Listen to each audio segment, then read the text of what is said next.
Mahmood Bloch, सदर सियासी committee Jamaat Islami जिला साहिवाल, सीनियर नायब सदर जमात इस्लामी यूथ पंजाब ने कहा है कि जब तक कोरोना टेस्ट फ्री नहीं होता, मरीजों की असल तादाद सामने नहीं आएगी। कोरोना टेस्ट इतना महंगा है कि टेस्ट करवाना गरीब के बस की बात नहीं।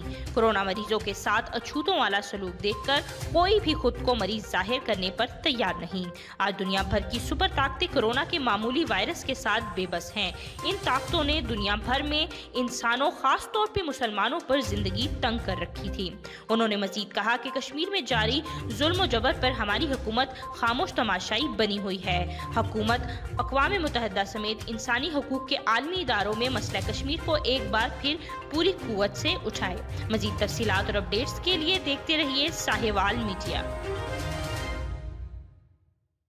मजीद साहिवाल की खबरें जानने के लिए साहिवाल मीडिया की वेबसाइट को विजिट करें और हमारे साथ जुड़े रहने के लिए साहिवाल मीडिया के फेसबुक पेज को लाइक करें और यूट्यूब चैनल को सब्सक्राइब करें।